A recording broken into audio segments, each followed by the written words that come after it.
ایمان لانا اللہ کی طرف سے کبھی بھی جبر نہیں ہوا، نہ اللہ پاک نے فطری طور پر انسان کے دماغ اور دل کو اس بات پہ مجبور کیا کہ مجھ پر، میرے رسولوں پر، میری کتابوں پر، آخرت کے دن پر ایمان لاؤ، اور نہ ہی دنیا میں کسی ظاہری جبری نظم کو اللہ نے اپنے دین کی قبولیت کے لیے پسند فرمایا یا اس کو درست قرار دیا۔ چنانچہ فرمایا کہ لا اکراہ فی الدین، دین کے اندر جبر جائز نہیں، یعنی زبردستی کسی کو مسلمان بنانا جائز نہیں ہے۔ یہ جو عام طور پہ کہا جاتا ہے کہ فلاں جگہ جناب زبردستی مسلمان کیا گیا، زبردستی مسلمان ہونے والے کا اسلام معتبر ہی نہیں ہوتا۔ تو اللہ نے جبر کا نظام نہیں رکھا، آزادی دی، اختیار دیا، جو چاہے مانے، فمن شاء فلیؤمن ومن شاء فلیکفر، جو چاہے مان لے، جو چاہے انکار کر دے۔ لیکن ایسا کیوں تھا کہ مطلب بہت جگہوں پہ تو دین اسلام کی دعوت ہی نہیں پہنچی، یا بہت سارے لوگ ہیں جن کو اس دین الہی، اس دین جی میں آتا ہوں، اسی طرف آتا ہوں، کی روشنی میں اسی طرف آتا ہوں۔ ہم پہلی بات کو ذرا کمپلیٹ کر لیں کہ اللہ نے آپ پر جو دین نازل کیا، آپ کی آواز کو پوری دنیا تک پہنچانا آپ کے ذمے، آپ کے اوپر ایمان لانے والوں کے ذمے۔ آپ نے جب خطبہ حجۃ الوداع میں ارشاد فرمایا کہ جو آدمی مجھ سے جو بھی سنے، خواہ وہ قرآن پاک کی ایک آیت یا میرا ایک ارشاد گرامی، وہ آگے پہنچاتا چلا جائے، اور اس کی حکمت یہ بیان کی کہ رب مبلغ او عن سامع، ہو سکتا ہے اور اکثر ایسا ہوگا کہ جس بندے کو بات پہنچائی گئی ہے وہ پہنچانے والے کے مقابلے میں زیادہ اس کو محفوظ رکھے اور آگے پہنچا سکے۔ اب یہ امت کا فریضہ ہے، اور امت اس بات کو آگے پہنچاتی چلی آئی ہے، آج بھی پہنچا رہی ہے۔ آپ دیکھیں کہ یورپ میں چرچز خرید کر وہاں مسجدیں بنائی جا رہی ہیں، شراب خانوں کو خرید کر مسلمان وہاں پر بنا رہے ہیں۔ اب ویڈیوز کے ذریعے، بکس کے ذریعے، انسانوں کے ذریعے دھرتی کے کونے کونے تک، ابھی ہم پیچھے 2 مہینے پہلے ایک رپورٹ دیکھ رہے تھے کہ افریقہ کے ان دور دراز علاقوں میں جہاں عام طور پر لوگ پہنچ نہیں پاتے، وہاں 250 لوگوں کو ایک وقت میں مسلمان کیا جا رہا ہے۔ آواز پہنچائی جا رہی ہے، آواز پہنچ رہی ہے۔ صرف ہمارے دنیا کے سیاسی نظام یہ اسلام کی آواز پہنچانے میں سب سے بڑی رکاوٹ ہے۔ اگر یہ سیاسی نظام اتنی بڑی رکاوٹ نہ ڈالتے تو آج دنیا میں اسلام سب سے بڑا غالب مذہب ہوتا۔ لیکن ابھی بھی کوئی مایوسی والی بات نہیں ہے۔ اسلام کے خلاف جتنا شدت کے ساتھ پروپیگنڈا کیا گیا، اہل اسلام کو جس قدر مظالم کا شکار کیا گیا، ہم یہ دیکھ رہے ہیں کہ گزشتہ 20 سالوں میں 9/11 کے بعد اسلام نے یورپ میں، اسکینڈینیویا میں، امریکہ میں، آسٹریلیا میں جتنی تیزی کے ساتھ گروتھ پکڑی ہے، جتنی تیزی کے ساتھ اسلام پھیلا ہے، غیر مسلم لوگ اسلام کے حلقے میں آ رہے ہیں۔ لگتا یہ ہے کہ انشاءاللہ آئندہ 15 سال اسلام کی عددی اکثریت کے اعتبار سے بہت بڑے کامیابی کے ساتھ۔ مسکنسیپشن درسا وہ کہاں سے ڈیولپ ہوئی کہ لوگوں کے ذہن میں جب عام اگر آپ یورپ میں جائیں یا امریکہ میں جائیں تو وہاں مسلمانوں کا نام سن کے ان کے ذہن میں ایک ٹیررسٹ کا امیج آتا ہے۔ یہ جو مسکنسیپشن ڈیولپ کی جا رہی ہے، یہ اس کے پیچھے کیا عمل ہے، کیا ہاتھ ہے، اور وہ کہاں سے یا تو ہم سے کوتاہی ہوئی یا وہ بنیادی طور پہ اس کے پیچھے ایک اور لایا عمل ہے جس کا ہمیں شاید ادراک نہ ہو؟ طور پر اسلامی تعلیمات جو ہے وہ خود اپنا منہ بولتا ہوا ثبوت ہے۔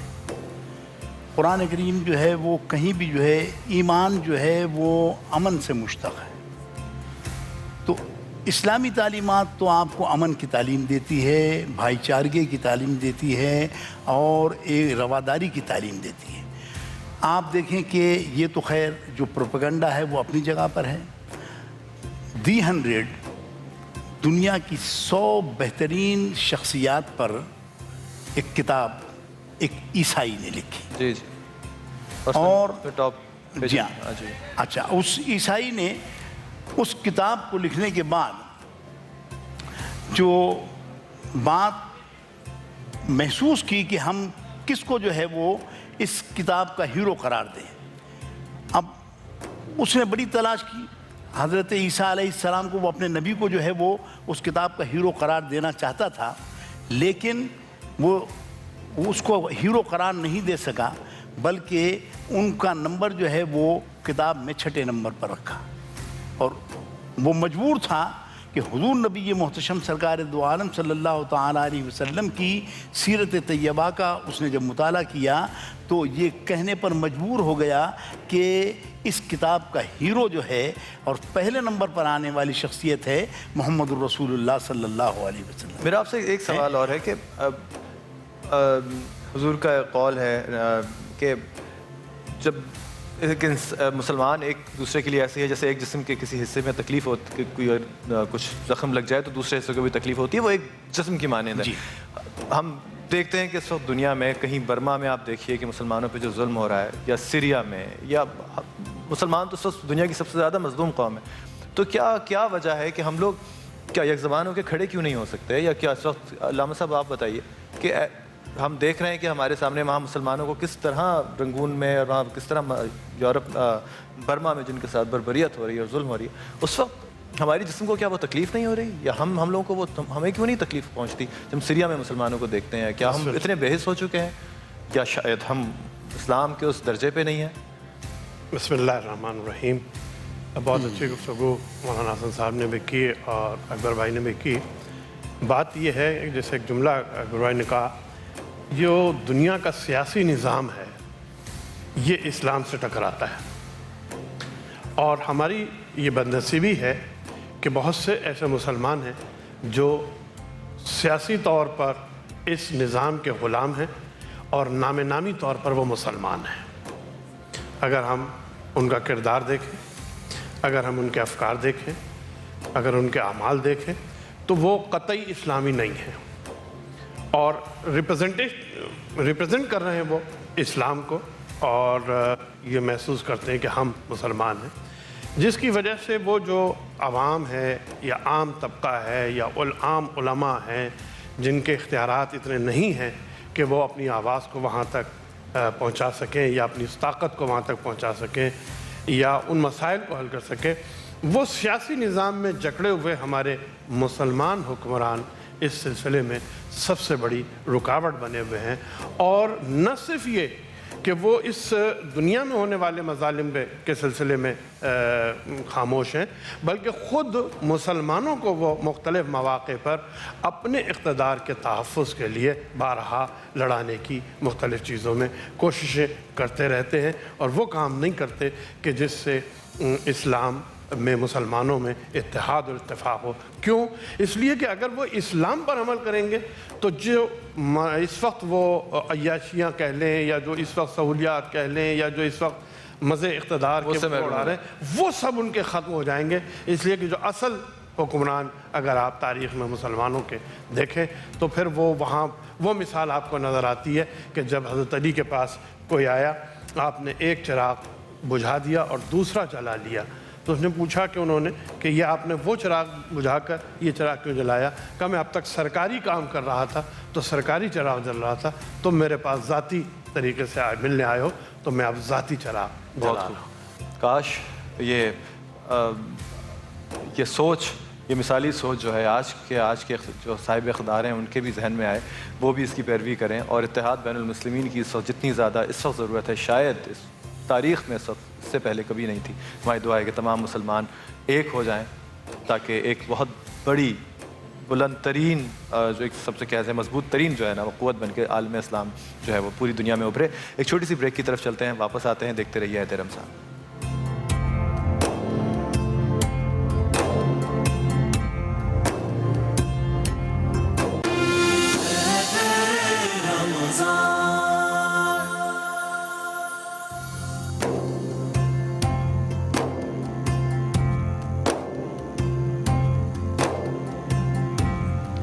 جی جناب، welcome back after the break. آپ دیکھ رہے ہیں عہد رمضان، ہمارے ساتھ علماء اکرام موجود ہیں، اور آپ کے ذہن میں جو بھی مسائل یا جو بھی سوالات ہیں، آپ ان کے سوالات کے جوابات جو ہیں ہمارے علماء اکرام سے لے سکتے ہیں اسکرین پہ دیے گئے نمبروں سے۔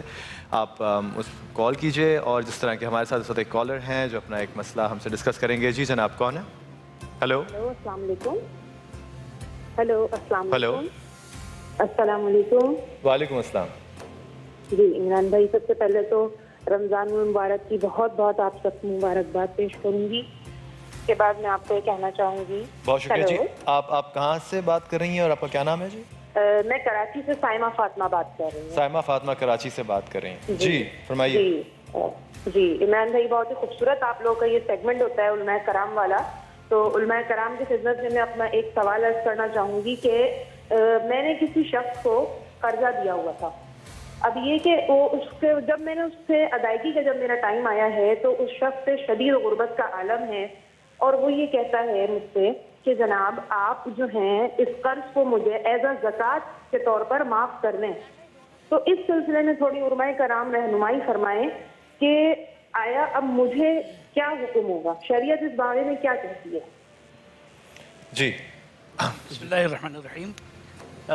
باجی قرض اور زکوٰۃ کے بارے میں ایک چھوٹی سی اصولی بات ذرا ذہن میں رکھیں کہ زکوٰۃ دیتے وقت اور کوئی بھی اللہ کی عبادت کا فریضہ ادا کرتے وقت اس کی نیت کرنا ضروری ہوتا ہے. نماز ہم پڑھتے ہیں نا تو اس وقت ہماری نیت ہوتی ہے کہ ہم نماز پڑھ رہے ہیں, تب نماز ہوتی ہے. نیت کے بغیر نماز نہیں ہوتی. روزے کی نیت کرتے ہیں تب روزہ ہوتا ہے, وگرنہ بھوک ہڑتال ہوتی ہے. زکوٰۃ بھی اسی طرح نیت کے ساتھ جب ہم دیں گے کہ میں زکوٰۃ کے 10 لاکھ روپے یا 5 روپے فلاں بندے کو دے رہا ہوں تب تو زکوٰۃ ادا ہوگی. آپ نے اسے دیا تھا قرض, اب وہ ڈیفالٹر ہو گیا, غریب ہو گیا, نہیں ادا کر سک رہا, یہ اس کی ذاتی حالت ہے. لیکن آپ نے جو دیا تھا وہ تو تھا قرض, اب یہ نہیں ہو سکتا. ہاں ایک راستہ اس کا نکالا جا سکتا ہے. اگر وہ بندہ واقعتاً حقدار ہو گیا اور آپ بھی چاہتی ہیں کہ اس کو یہ معافی مل جائے تو اس کا ایک راستہ یوں نکالا جا سکتا ہے کہ آپ اسے اتنی مقدار میں پیسے دے دیں. فرض کریں کہ اس کے ذمہ ابھی 2.5 لاکھ روپیہ باقی ہے, آپ چاہتی ہیں کہ بطور زکوٰۃ اس کو معاف کریں. تو یہ نہیں ہو سکتا کہ جو قرض دیا ہوا ہے اب آپ اپنے رجسٹر میں اسے زکوٰۃ لکھ لیں اور وہ زکوٰۃ ہو جائے. تو نیت تو وہ اب زکوٰۃ کی کر رہی, نیت ان کی بدل گئی نا. اب انہوں نے کہا کہ میں اب زکوٰۃ دے رہی ہوں, اگر وہ رقم وہ واپس کرتے ہیں وہی رقم وہ اپنے ہاتھ سے واپس دے دیتی ہیں تو بات تو وہی ہوئی. میں یہ عرض کر رہا ہوں کہ اب اسے زکوٰۃ کی نیت سے وہ 2.5 لاکھ روپیہ دے دے. اب چونکہ زکوٰۃ کی نیت سے اس نے دی, اس نے لے لی نا, یہ زکوٰۃ اس کی ہو گئی. اب اس کے بعد چونکہ 2.5 لاکھ روپیہ آ گیا تو وہ اس قابل ہو گیا کہ 2.5 لاکھ روپیہ ان کو واپس کر دے. تو یہ اپنے نیت ٹھیک کر لیں, وہ اپنے نیت ٹھیک کر لیں, یہ اپنی زکوٰۃ نکال لیں, وہ اپنا قرض یعنی نکال لیں. لیکن وہ جو پہلے سے دی ہوئی اپنا قرض کی رقم ہے وہ زکوٰۃ میں کنورٹ نہیں ہوتی.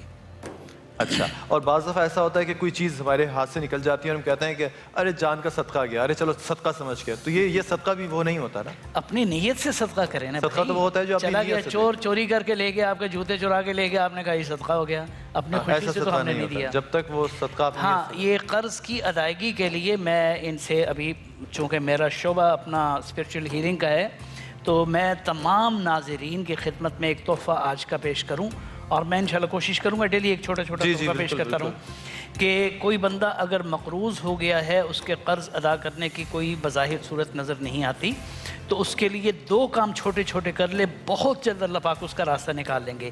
ایک تو یہ کہ عصر کی نماز کے بعد سورۃ اذا جاء نصر اللہ والفتح یہ صرف 41 ٹائمز پڑھ. یہ کس کو پڑھنا ہے؟ جس نے قرضہ دیا ہے, جس نے پیسہ دیا ہے اس کو, یا جس نے قرضہ دینا ہے اور قرضہ دینے کے قابل نہیں رہا. اچھا, اب ظاہر مصیبت میں تو وہ ہے نا, لائبلٹی اس کی. مصیبت میں تو وہ بھی ہے جس نے یہ تو ہے بیچاری کہ اس کا پیسہ ڈوب گیا ہوا ہے. لیکن میں چاہ رہا ہوں کہ میں فی الحال ان لوگوں کی جو قرض ادا نہیں کر پا رہے, ان لوگوں کے لیے تھوڑی سی مطلب ہیلپنگ چیز جو ہے نا بتلا دوں.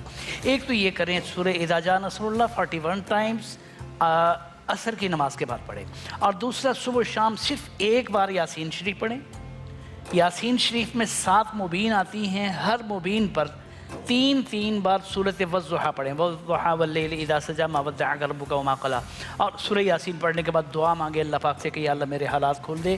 انشاءاللہ آپ دیکھیں گے چند دنوں کے اندر یہ جو آپ جو روحانی تحفہ دیتے ہیں کوئی بھی, اس کا کوئی سرٹن ٹائم لمٹ ہوتی ہے, یا کوئی وقت مقررہ ہوتا ہے, یا اتنے 40 دن کا ایک عمل ہے, یا 7 دن کا, یا 14 دن کا, ایسا کچھ ہوتا ہے جب تک آپ کو کام نہ ہو؟ یہ چیز چونکہ قرض ادائیگی کا مسئلہ ہے تو میں اس میں عام سے جیسے ہی کرتا ہوں کہ جب تک آپ کا مسئلہ حل نہیں ہوتا پڑھتے رہیں, اللہ سے مانگتے رہیں. اچھا, یہاں ہمارے فلور پہ کچھ خواتین اور حضرات ہیں جو کہ سوال پوچھنا چاہ رہے تھے. جی کون؟ جی آپ پہلے اپنا نام تو بتائیے. ثاقب صاحب, تھوڑا مائک قریب کیجیے. نثار احمد. نثار احمد, اچھا جی, کہاں سے تشریف لائے؟ میں کیا کہتے ہیں